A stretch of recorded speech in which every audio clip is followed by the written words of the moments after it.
Have you ever experienced suffering? Ever in your whole life? Have you ever experienced some pain?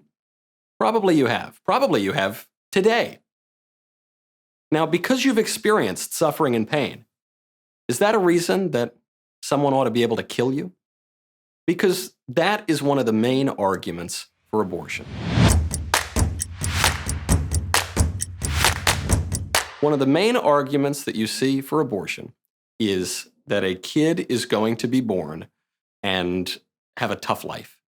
A kid will be unwanted. A kid will end up without two parents. A kid will end up in the foster care system. And by the way, in many cases, that could be true. A child born in those circumstances could have a very difficult life. But how is that any reason to kill somebody? Let's say a child is going to be born with some kind of deformity. Often you will hear the pro-abortion movement say, if a child is going to have a deformity, physical or mental, better to just kill him, have an abortion, and try again. Who among us is physically and mentally perfect, whatever that even means? None of us, of course. Everybody has some deficiencies. Everybody suffers. There's an idea now, especially in this modern world, that suffering is the worst thing you can possibly experience.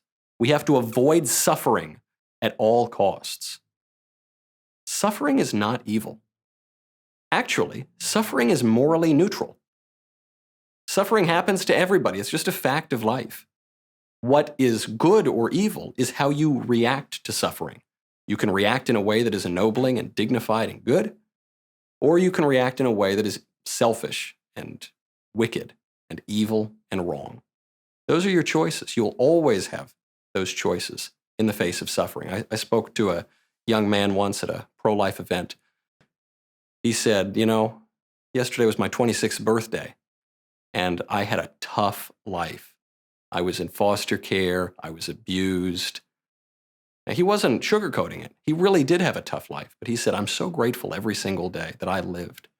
Suffering can deepen you. It can be an opportunity for spiritual growth. What the pro-abortion movement wants us to do is say that there's a perfect, idealized world out there with perfect, idealized people, and anybody who falls short of that should just be killed. Well, where does that line end? If you're going to be born and walk with a limp, should you be killed? How about if you're going to be colorblind? How about if you're not going to be 6 feet tall? You're going to be a little shorter. Where does that end? What that ends with is the anti-human ideology of abortion. You can't avoid suffering, but you can avoid evil in the face of suffering.